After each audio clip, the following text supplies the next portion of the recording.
YouTube family, what's going on? It's your boy Ty. Welcome back to the channel. For those of you that may be new, thanks for tuning in. I greatly appreciate it. On this channel, I primarily talk about fragrances, but I also sprinkle in some fashion and lifestyle content as well. So I need you all to do me a favor. If you're interested in those type of videos, go ahead, consider subscribing, and make sure you hit the bell so you can stay notified anytime I post any new content. And today, back with another fragrance review, this time for the 2023 release, Jean-Paul Gaultier's Le Male Elixir. So, as usual, we'll talk a little bit about how this one smells, then we'll get into its performance, versatility, and I'll finish with my final thoughts. So, that sounds good to you? Let's jump right into it. Okay, so we got JPJ's Le Male Elixir. Here's the bottle.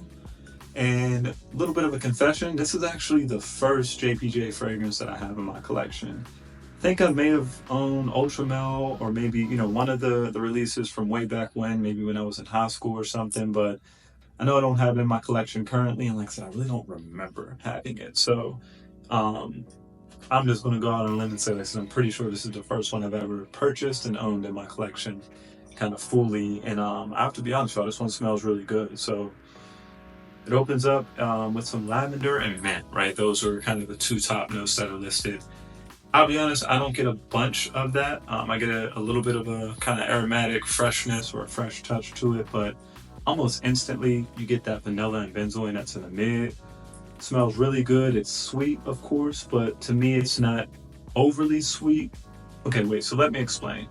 The vanilla, the benzoin in the mid, right? But then almost, a few minutes later after that, you're starting to get that tonka, that tobacco, that, really nice, warm kind of sweetness, but it's a sweetness that isn't youthful. I think that's kind of what I want to say, right? So yes, it is sweet. It does kind of open that way. It dries down and becomes and kind of is overall. A fragrance that's on the sweeter side, but it's not one that's overly youthful or overly playful. So again, for me, this fragrance is really all about four notes. It's about the vanilla, the honey, the tobacco, and that tonka bean. I think they all play really well together, and collectively I think it makes this a really nice fragrance. Again, it is sweet, but it's more of an elegant, more of a classy sweet fragrance, right? So a lot more, I don't want to use the word mature, but it's not playful as some or many, I'd say, designer releases recently have been, and I think I appreciate this one for that, right? So like I said, that honey tobacco tonka blend with the vanilla, I think, is a really nice touch. This one has this richness, it has this depth, it's creamy, it's sweet, it's a really well done fragrance in my opinion, and it's one that I really enjoy, and it's also one that works really well on my skin. So all in all, definitely, a fan of this one thus far, and like I said, that honey tobacco tonka blend mixed with the vanilla is a really, really, really nice combination. And on my skin, it's actually interesting. I know it's not listed, but I almost get a chocolatey feel to it, right? So I don't know if I'm the only one, but definitely, like I said, sort of get this chocolatey kind of powdery feel. Of course, it is a bit powdery as it dries down, but definitely get that chocolatey vibe as well, and it's one that I'm definitely here for and enjoy. Okay, so let's jump into performance and versatility, and we'll start with performance.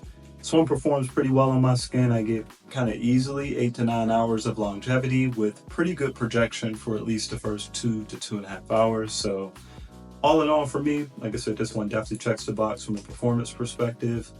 And then in the versatility, I think this one is definitely best suited for kind of fall and winter or any cooler weather.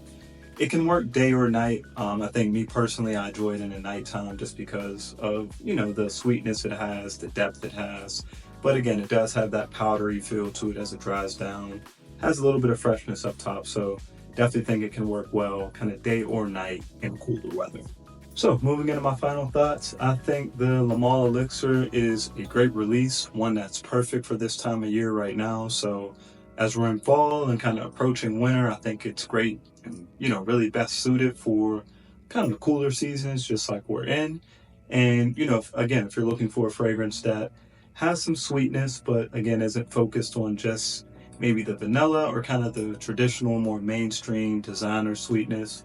This one has that tonka, it has that, tobacco, but it has the honey as well. So has a more elegant, more refined sweetness to it. And for that, it's one I really enjoy and would definitely recommend you checking out. Again, that's Le Male Elixir. And that's going to wrap up today's review, y'all. So I want to take a moment, as always, to thank you all for tuning in and watching. You know that you could be doing so many other things, but you decided to watch this video, and I appreciate that. Leave me a comment below. Let me know if you've tried Le Male Elixir and, you know, what your thoughts, experience have been with that one so far. I'd love to hear more about it. And until next time, peace and love.